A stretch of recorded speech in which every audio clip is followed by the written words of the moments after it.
You are not too sensitive to have an incredible love life.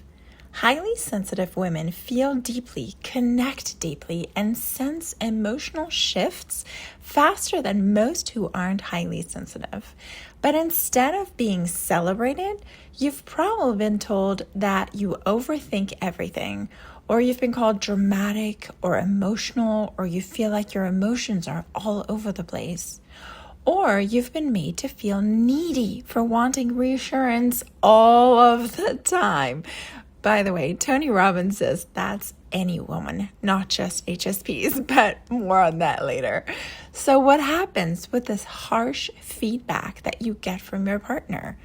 You start thinking something must be wrong with you. You start quieting your needs and maybe overemphasizing your partner's needs. You start loving softly, carefully, or with one foot out the door to avoid being hurt. Or you've just plain given up on love because it's just too exhausting, chaotic, and way too painful. Don't worry, you won't die alone, and you're absolutely capable of an extraordinary, once-in-a-lifetime kind of love. And together, we'll definitely get there. Welcome. Today, I'll share with you the 10 things highly sensitive women struggle with the most in relationships so that you can understand why it feels so difficult for you to create that kind of love you crave so deeply. And trust me, I know all about that. Hi, by the way, I'm Christine Braun, your emotion coach, and I help highly sensitive people create deeply fulfilling relationships by embracing their sensitive nature, understanding their emotional needs, and valuing self-love. Now, how did I learn these tools to build deeply fulfilling love? Slowly, painfully, with a whole lot of tears, many journal entries, many books, workshops, breakups, and just the curiosity and passion to live that fairy tale. Ever since I was like 14 years old, I remember that was just the one thing that I really, really wanted in life, is to just feel deeply in love. I am a sucker for rom-coms, and my biggest longing in life has always been to find my happily ever after. Now, while it might look a little different than in movies, the key for me to create that deeply fulfilling, lasting love was to understand and learn to value my own highly sensitive nature.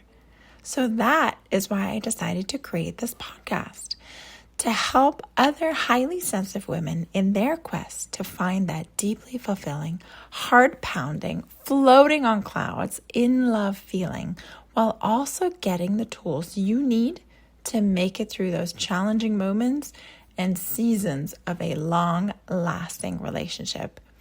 Whether you're going through a heartbreak or can't seem to find the right partner for you, oh my gosh, have I been there? Or feel disconnected from your partner, the key really is to understand yourself and to embrace your highly sensitive nature and to learn to communicate your needs. Oh my gosh, this one is so hard for us, to communicate our needs, to acknowledge even that we have needs, and then to be okay with communicating those needs without feeling afraid that it'll push others away, right? Why we struggle so much as highly sensitives in the area of love and relationships is what we're going to be talking about today. I'm going to give you the first 5, and then the next 5 will be in the next podcast. So let's dive right in to those first 5 reasons of why we struggle so much as highly sensitives in the area of love and relationships. Number 1, sensory and environmental sensitivity. Yes, noise, lights, tags, or tight-fitting clothing, or just too much of everything just overstimulates us as highly sensitive people, right? Take a moment and write down the things that you personally struggle with in this category, right? Are there certain places that are too noisy, too hot, or too cold, or too overwhelming? Has this impacted your relationships in the past, or is it a current issue with your partner now? Is he or she, does he or she like to go to a particular place, but you really don't want to? How many nights per week do you like to go out versus stay in, right? We need a lot of time to decompress, and those busy, noisy places don't help us do that, right? Do you mind dating someone who always has the TV or music playing, right? This super overstimulates and annoys me. I really need quiet, and I love my AirPods, my noise canceling headsets, but they don't get rid of everything, right? And it doesn't always feel super comfortable to be unplugged from the entire world. It's you want to hear the ambient noises of birds or the AC or the whatever's going on, but you don't want to have this constant droning on of music or the news. Oh my gosh, I could not handle the news on TV. So what is it that you need in this area of sensory and environmental sensitivity, right? Or somebody who would keep the house at 60 all day, that would be really hard. Having stuff blowing on me all the time is really hard for me. So what do you need, right? Is your partner mindful of your needs? Have you communicated your needs? Or do you feel like you're being too picky or too difficult, right? As HSPs, we often feel like it's hard for someone to love us because we feel so different, so flawed, so all over the place with our emotions. So a lot of times we'll do anything to seem easygoing and easy to love, but that really will not yield you the long-term happiness. Trust me, I've tried it, right? We try to make ourselves so small. We try to make ourselves so easy to love. But it's much easier when from the get-go you embrace who you are as a wonderfully unique, highly sensitive being and figure out what your specific needs are. Let's jump right into the second struggle that we face as HSPs, particularly in our love life, right? Emotional overwhelm. Yes, number 2 is emotional overwhelm.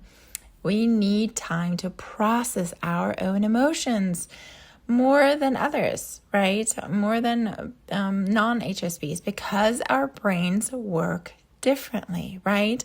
We take in a whole lot more data all at the same time. We need more time to process it, right? That's why we have this kind of extra sensory ability almost, right? We read people's faces. We hear more in their tone of voice. We see more all about them, how they're feeling. We pick up on those things that you can't see on the outside. We're so hyper aware of those things, but we need the time to process and stash those things away in our brain. So yes, we're also hypersensitive to our partner's emotions in particular, right? Somebody that you are really, really close with. I also notice this with my kid right now. That's a whole nother relationship, right? Because you love your child or your children so much and you care so deeply, but man, it is so hard to separate their emotions from your own emotions. So often we even feel responsible for our partner's happiness. Ooh, that is a slippery slope. Gosh, probably for the first 10 years of me dating, I really thought that was the thing. I thought that I was supposed to make him happy and he was supposed to make me happy, right? That's the basis of a relationship. Not the case, because oh my gosh, we are human. We have so many emotions going on all the time. And how many times have you just woken up in a funk and you can't even decide, or you can't even tell why? Why do I feel like this? A lot of times with a little bit of digging and a little bit of journaling, you can usually get there. But we are humans and there's so many things going on. And for such a long time in a relationship, I really thought like that was my first gut instinct when my partner was unhappy, that was directly related to our relationship and to me, right? I did something wrong. I messed up somewhere. I'm not making him happy. When really, it could be anything in his life that's currently going on that's stressing him out, right?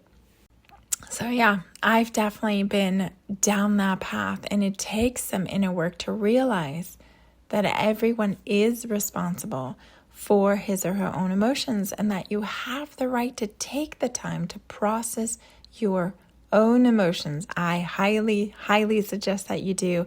Journaling has always worked wonders for me.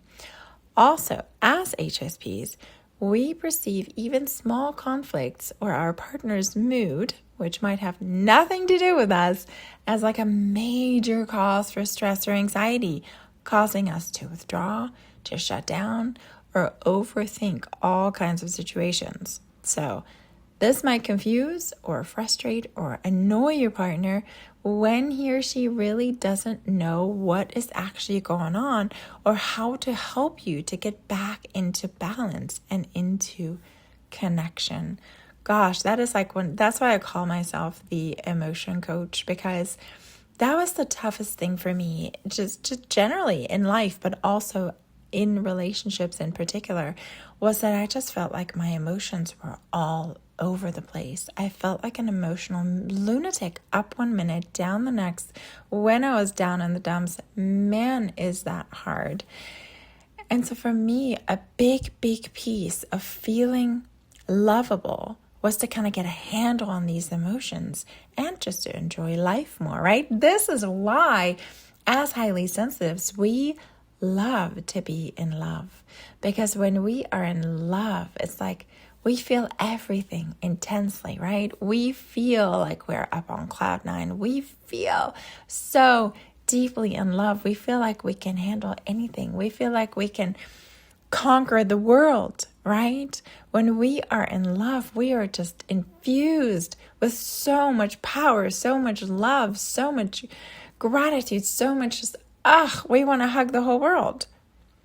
But on the contrary, when you have, difficulties in a relationship, we all go through challenges. There always is going to be something going on in your relationship from time to time, because we are two different beings who are trying to build a deep connection with each other, right? So when you go through these moments in your relationship, or when there is a breakdown, oh my gosh, the opposite of that wave is just as intense for us.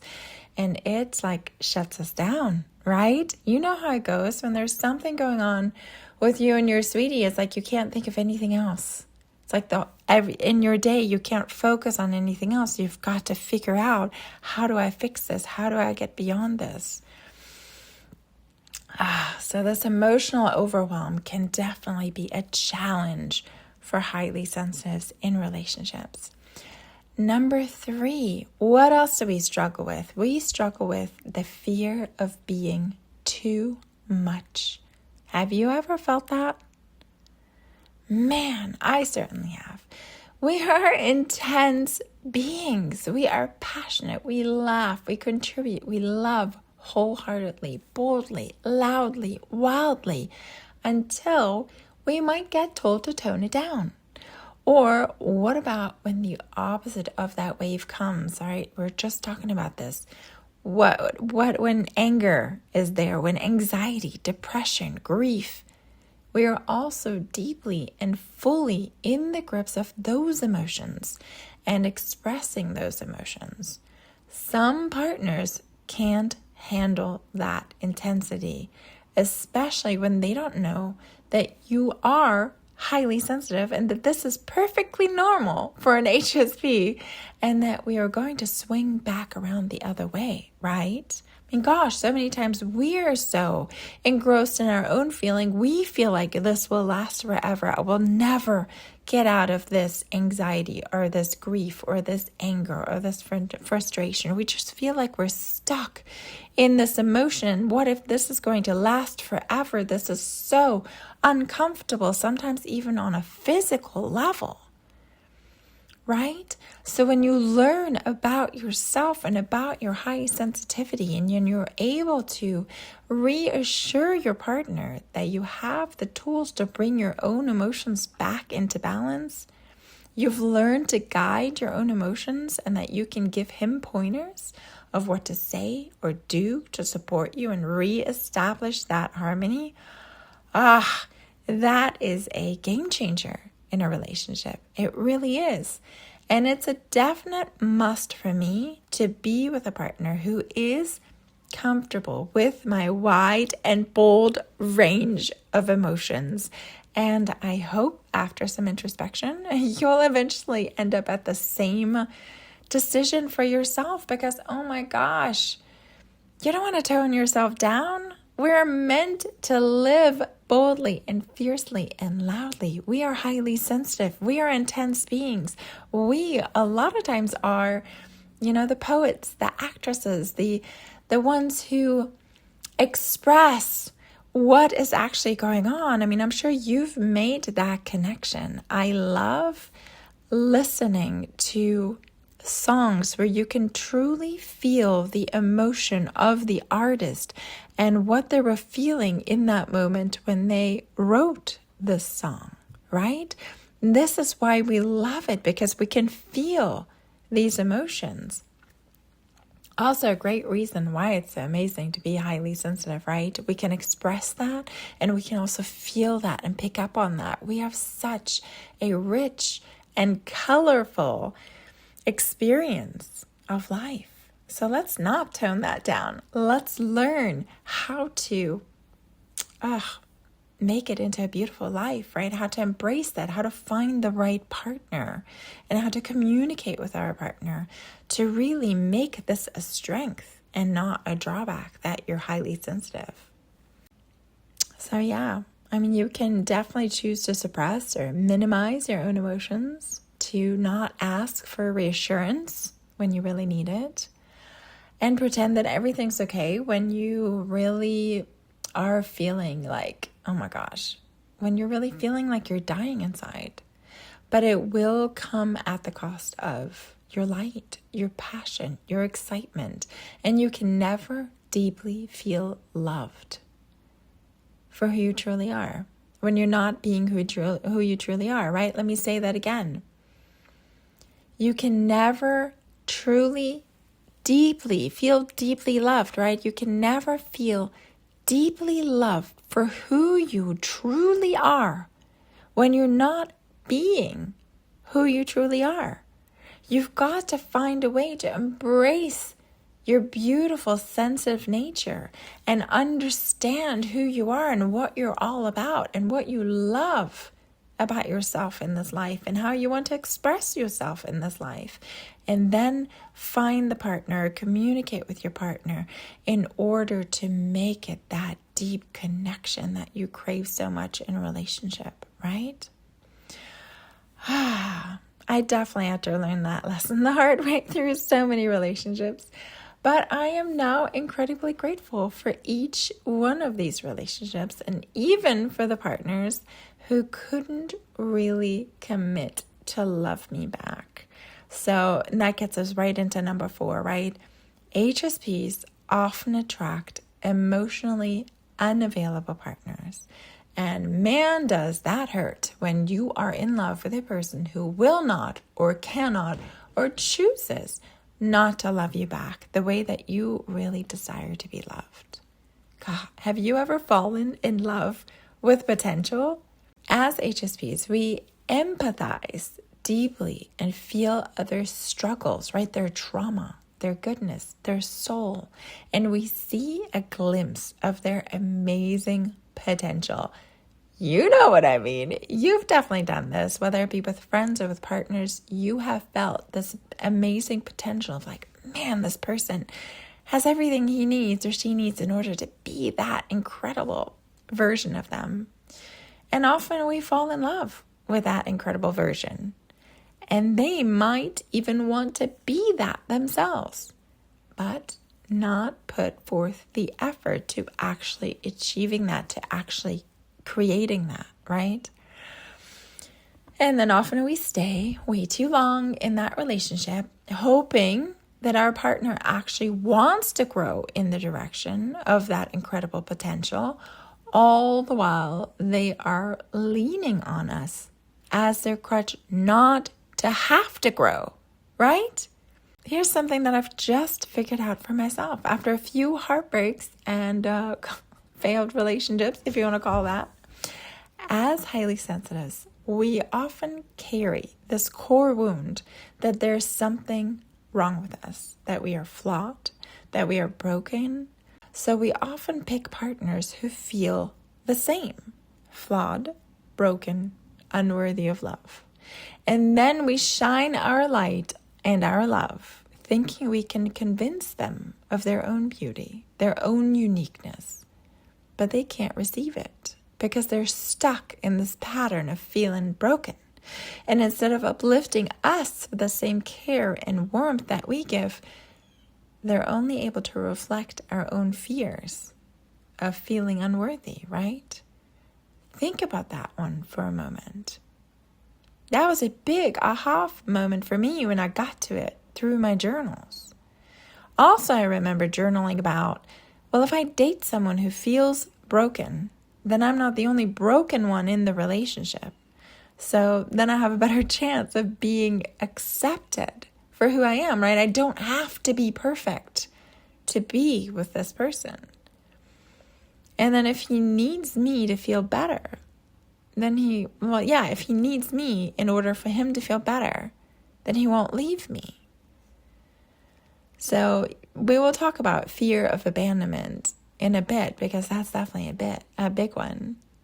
I'm just throwing out a couple of thoughts that I used to have and which got me stuck in patterns of choosing the wrong guys for me, and then left me feeling utterly hopeless about finding that deep love I desired. I dated all kinds of different guys, right? Starting with like the alpha male, the macho, the seemed super confident, and then always turned out to, just be a front. I've also dated, I've dated so many different types of men, some that were really into spirituality, some that weren't at all.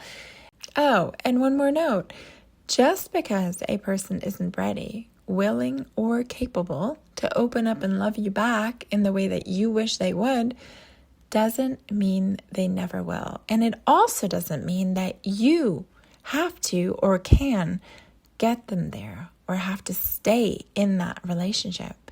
Focus on yourself. Focus on the love that you want. Everything else will take care of itself. God, that's what we know from Law of Attraction, right? Abraham Hicks, Bashar, my two favorites. Gosh, it's always incredible what they have to say about love. And I really, truly believe that we always attract the perfect partner to heal whatever we need to and really want to in order to grow and realize our deepest desires, right? We're here to come back to our own wholeness, to our own to just realize our own beauty and worthiness and lovability. And the partners that we choose along the way help us to just get all that muck out that we think that we are so flawed for, right? To where when all that is left after we just let go of all these beliefs about ourselves is just that core that was always lovable to begin with. All right, number 5, HSPs tend to overthink and feel anxious more often than non-HSPs. That one is definitely true for me. My mind is constantly going. And yes, anxiety was definitely a big one in relationships. Now I've found a much more comfortable place with that. Now I just feel it sometimes in the relationship of kiddo, right? Anxiety, overthinking, anxiety. Do you feel like you need constant reassurance. You really love me, right? I'm enough, right? I'm lovable. You won't just walk out that door when things get tough, right? Man, that is like so much in our nervous system of like, is this going to last? Is this going to stay? We HSPs tend to ruminate on everything, right? Did I say the wrong thing? Does my partner really care? Why was he acting so weird this morning? Does he not want to be with me anymore? This like constant mental and emotional processing can really come across to other people, like to your partner in a relationship, especially if you haven't been in a relationship together for a while, as insecure, right? Or hyper vigilant. The key that I have found that helped me really a whole lot with this overthinking and anxiety was to find a way to feel love from the inside out rather than needing it from the outside to fill an ever-expanding void in my heart. I absolutely used to crave attention and just constant reassurance of love from the outside, from others, particularly my partner, until I learned that love is always, in every moment, and independent of my partner, available to me. Now, I don't mean run and get it someone, or I don't mean run and like get it somewhere else from someone else. I mean, you can connect to the feeling of deep, deep love within you without anyone else. Now, I get it. We still want that incredible love relationship. Don't worry. That's still exactly where we're headed. But step number one is for you to realize that love is always there, always accessible, and that you can train yourself to feel it, to be in that emotional state of deep, deep love.